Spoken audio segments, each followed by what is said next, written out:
change it now. All right, good evening, everyone. Thank you for being here. We'll start with an opening statement from Coach tonight, and then we'll jump into some questions. I was excited for our team. We had Thanksgiving. We've played a lot of games in a row. We haven't had a lot of practices. And so trying to make adjustment between games is very difficult. So I love the intentionality to get in the film room and work on a few things. I think we saw that growth on the floor tonight in those areas. And so proud of the way they're handling a series of games at home. It can be hard. You can get distracted at the holidays. And I think we've seen some growth in some areas we needed to and some areas that we still got to really think on the next time we get a little bit more practice time, which is now. We'll start with Percy and then Jared.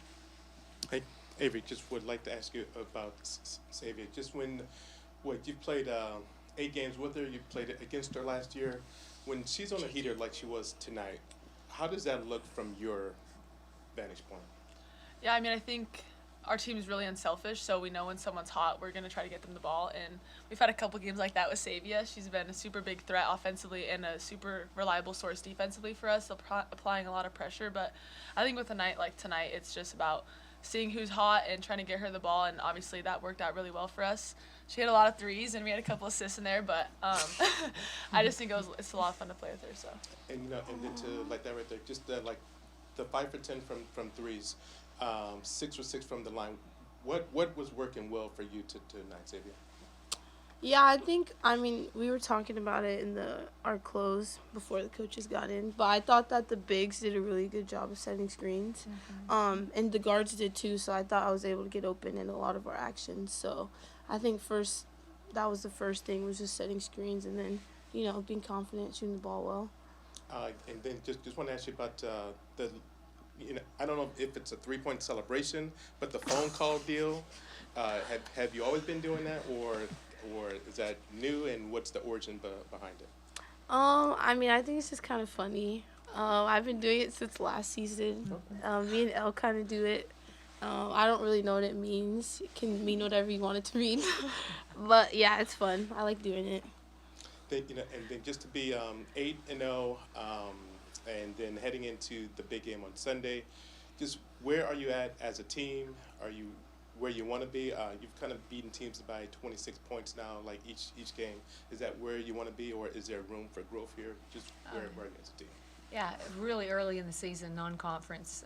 It's always an interesting time to play a conference game in the middle of your non-conference, and so we look forward to seeing, what we're going to learn in the process. It's so early in the year. There's a lot of things that you need to be better in, areas you need to be better in. But that's why we play the game. It's going to keep giving us information that'll help us grow as we move forward. Mm-hmm.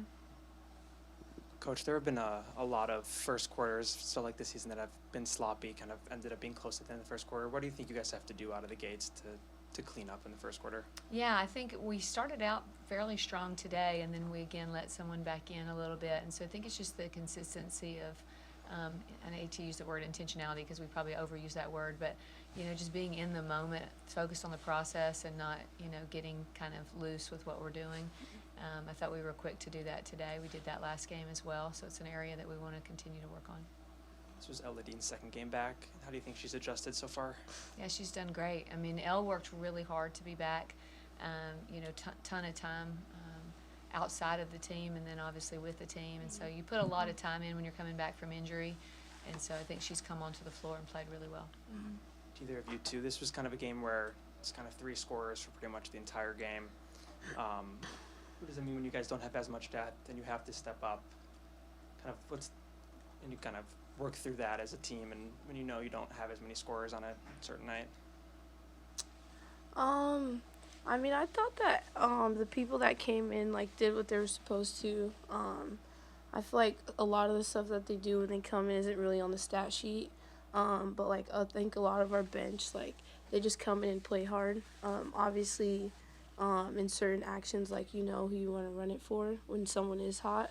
And so I thought that's what we did tonight.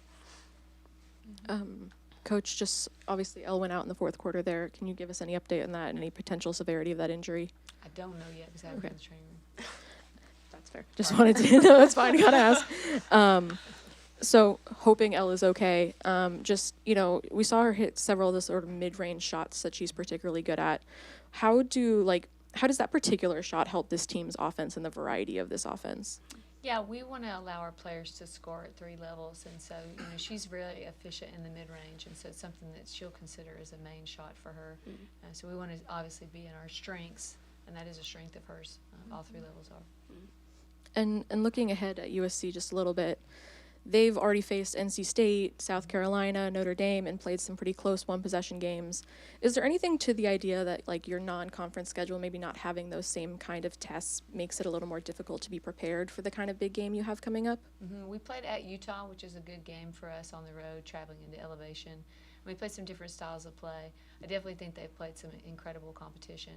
And so, I think that the question for us is, will we take every game seriously and every possession seriously? And if you do that, you'll be prepared for whatever you're about to face. But, yeah, definitely going to be a tough test for us to go down to LA and play. Coach, you mentioned the string of games this team has played. Is there anything over this homestand particularly that maybe surprised you or you learned about your group, or are you just kind of seeing things that you expected to see through the early part of the season, like just things that you already knew were within this team?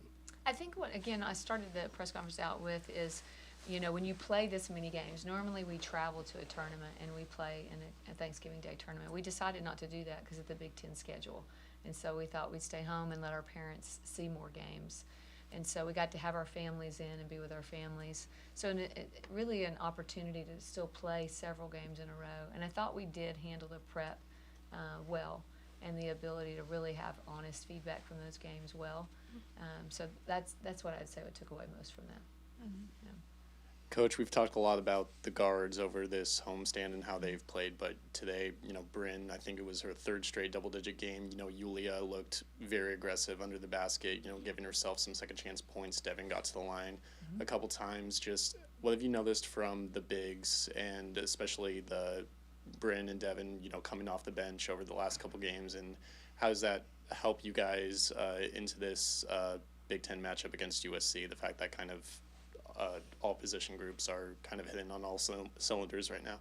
Yeah, I love what Bryn and Devin do when they get in the game. I think that they understand the value that they have, and they're aggressive offensively. They're aggressive. Devin's especially aggressive defensively. They're both exceptional on the boards, and so they give us a good punch off the bench. And you can count on these 2 young women really being prepared. They study their scouts. They know what they're doing in a game, and so that's helped us a lot. Avery, to talk about Bryn a little bit more, you played a lot as a true freshman last year. You know Bryn pretty well. How have you kind of seen her adjust to the college game, performing the way that she has so far this season? Yeah, I've known Bryn a really long time. We played club together, so it's been cool just to see her learning from everyone, taking in what the coaches are saying, getting in extra reps, asking people questions, just doing whatever she can to adjust. But I think, honestly, playing club with her and then seeing her now, she's done a really good job of making adjustments, doing the things she needs to do to stay on the court, whether that's off the court, getting her body right, learning sets, asking questions. So it's been a lot of fun to play with her, and just honestly even learning from her the things she does. But she's been a really good asset for this team, and I'm excited for the next couple of games with her. Avery, I'd be remiss if I didn't ask about the game on Sunday. Just when you play against your former team, what is that like? Anything extra there to go back to your old home, I guess? Yeah, not really. I'm just excited for the preparation that we're going to get once we get back in the gym with this group. I think it's going to be a lot of fun. I'm going to have a lot of fun playing. That's what it's about. I love to compete. So, but it just comes back to the preparation with this team and making sure we're doing what we need to do to be our best selves on Saturday? Sunday. Come on, bro. Yeah. Coach, Sayvia, Avery, thank you for your time. Thanks, guys. Appreciate y'all being here. It's Sunday's matchup.